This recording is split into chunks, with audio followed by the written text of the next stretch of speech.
Assalamualaikum warahmatullahi wabarakatuh. Selamat siang para penonton dimanapun Anda berada.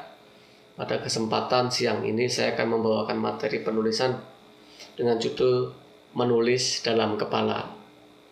Mungkin ada sebagian dari kita yang bertanya, apa itu menulis dalam kepala? Aneh gitu kan rasanya.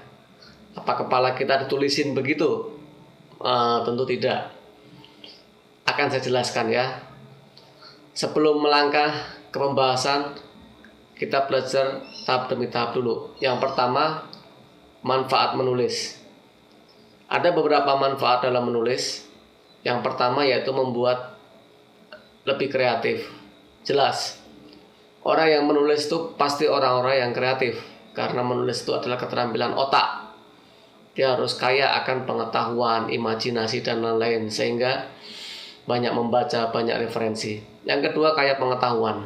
Pastinya ya, kalau kita mau menulis, kita pasti punya referensi. Referensi itu kita dapat dari apa saja, dari membaca, melihat, mengamati, mendengar, merasakan. Dan semakin banyak indera kita, 5 indera kita gunakan, maka daya serap kita terhadap pengetahuan akan cepat. Menulis itu membuat kita lebih percaya diri. Tentu seorang dokter, dia selain praktek di rumah sakit juga membuat buku, akan mempunyai nilai tambah karena kemampuannya dapat di-share atau dibagi ke orang lain membaca. Berbagi manfaat berikutnya, berbagi informasi. Iya, dengan menulis kita berbagi pengetahuan, berbagi informasi, berbagi apa saja yang kita tahu tentang suatu ilmu sehingga bermanfaat bagi orang lain. Yang terakhir, menjadi terkenal itu bukan tujuan sebenarnya, itu adalah dampak. Sebagaimana kita tahu kalau buku-buku kita bestseller, maka nama penulisnya akan terkenal. Sebut saja Andrea Hirata dengan novel Laskar Pelanginya, Keajaiban Rezeki Ippo Santosa, dan lain sebagainya. Semuanya adalah dampak dari keberhasilan buku tersebut laku. Berikutnya adalah dari mana mulainya menulis. Nah, ada yang bilang menulis itu perlu bakat. Menurut saya tidak. Menulis itu adalah yang diperlukan bukan bakat. Menulis yang diperlukan adalah minat kita, passion kita, keinginan kita kuat untuk bisa menulis. Karena saya sendiri bukan penulis, meski kedua orang tua saya bukan penulis dan tidak pernah membuat satu buku pun. Tapi alhamdulillah saya sudah bikin sekitar 30-an buku. Ada yang bilang yang kedua menulis itu tidak gampang. Ya, setuju. Jelas menulis itu sangat tidak gampang. Energi yang dikeluarkan menulis itu 4 kali lipat daripada membaca. Karena untuk menulis itu banyak faktor selain pengetahuan. Faktor tata bahasa, faktor bagaimana mengemas, faktor menyajikan, dan lain-lain. Merangkai sebuah kata sehingga memang tidak gampang. Berikutnya adalah dari mana menulis. Menulislah sesuai dengan minat. Kenapa minat? Karena kalau kita minat itu kita nggak dibayar pun kita mau ngerjain. Kita suka. Jadi kita biasakan menulis sesuai minat kita apa. Yang keempat, menulis pengalaman itu paling mudah. Pengalaman itu kan masih terngiang-ngiang di kepala kita, sehingga untuk menampilkan dalam bentuk tulisan atau menyajikan itu lebih mudah ketimbang tidak ada sama sekali dalam kepala kita. Berikutnya adalah membiasakan menulis setiap hari. Wajib hukumnya 1 jam 2 jam sehari menulis. Entah itu menulis pakai tangan, diketik di komputer, di gadget. Yang penting usahakan, atau status di media sosial, silakan saja. Berikutnya mengenai menulis dalam kepala. Apa sih menulis dalam kepala? Menulis dalam kepala itu adalah menuangkan isi kepala kita.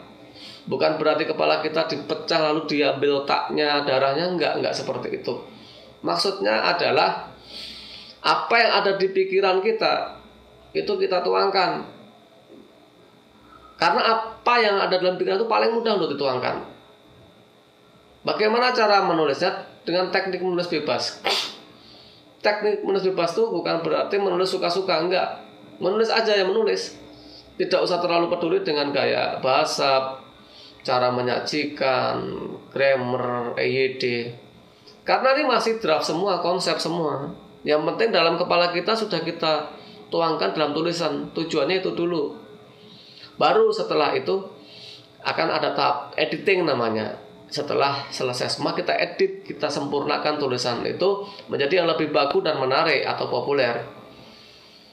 Kalau tidak bisa bagaimana? Ada solusi saya namanya menulis dengan merekam. Maksudnya begini, ada orang yang pinter ngomong tapi nggak bisa nulis, rekam aja udah. Ada contohnya itu Marketing Revolution karangan Tung Desem, itu adalah hasil seminar dia diketik ulang. Lalu diedit disempurnakan sehingga menjadi bahasa buku yang lebih bagus. Bagaimana? Selanjutnya mengalir hingga ide habis. Kalau konsep menulis dalam kepala itu adalah sampai kita benar-benar sudah kehilangan ide, kehilangan gagasan untuk ditulis. Selama masih ada, tuangkan. Makanya jangan heran dengan konsep saya ini, menulis dalam kepala, orang bisa tahan sampai berjam-jam karena belum selesai-selesai. Masih asik dengan yang cita-cita yang ada dari kepala itu, masih terlalu lama sekali. Itu bagus. Berikutnya, ada saat dimana kita pasti mengalami kemandekan. Setuju. Mungkin setelah 4 jam ide habis. Kemandekan itu ada beberapa sebab. Yang pertama memang ide kita udah habis. Yang kedua mood kita lagi nggak bagus. Ada 2 sebab ini. Untuk mengatasinya adalah membuat diri kita lebih rileks. Kalau kita ada masalah, maka selesaikan masalah dulu supaya tidak membebani otak kita. Kalau kita kehabisan ide, maka kumpulkan lagi bahan. Catat setiap ide yang muncul, kita buat jadwal yang teratur dan tentukan target. Buku kita harus jadi 3 bulan, 6 bulan, dan sebagainya. Tulisan yang memikat itu tulisan apa? Sebuah tulisan memikat itu aktual. Sekarang yang lagi ngetren apa? Misalkan racun sianida, mukidi, apalagi banjir. Yang kedua original, asli, bukan copy paste punya kita, jadi tidak bisa diugat hakinya. 3, judul menarik. Buat judul yang menarik. Judul menarik itu orang kalau mendengar langsung ingat. Makanya kaitkan dengan hal yang populer saat ini. Misalnya dulu waktu saya nulis pelarangan bajai di Jakarta, saya tulis bajai pasti berlalu karena ada judul lagu namanya Badai Pasti Berlalu. Itu bagaimana sesuatu yang populer itu kita ngikut gitu. Yang keempat, tulisan mengalir, tadi sudah kita bahas. Lalu ada data dan fakta. Kalau tulisan non fiksi, sodorkan data dan fakta. Jangan hanya sekedar bercerita, tapi ada sesuatu yang membuat orang lebih percaya. Kosakata yang beragam, ganti kalimat-kalimat kata-kata yang berulang atau repetisi karena kurang menarik seperti pesawat terbang, bisa diganti dengan si burung terbang dan lain sebagainya.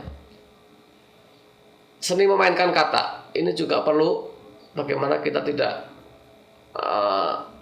jenuh dengan kata-kata, maka kita gunakan kata-kata yang sifatnya kias, kata-kata konotasi, peribahasa, pepatah, dan lain sebagainya. Nah, bagi Anda yang ingin belajar menulis, saya membuka pelatihan penulisan kursus online dalam tempo 3-6 bulan. Anda akan bimbing secara privat. Setiap minggu ada progresnya, kita akan pantau terus progresnya. Apabila Anda berminat, silakan klik di www.pelatihanpenulisan.blogspot.com. Di sana informasinya luas. Dan apabila ada perusahaan Anda ingin mengadakan pelatihan penulisan, baik itu artikel, biografi, knowledge store, note capturing, dan lain sebagainya, dapat menghubungi www.pelatihanpenulisan.blogspot.com atau nomor 0813 1005 450 4310. Terima kasih. Wassalamualaikum warahmatullahi wabarakatuh.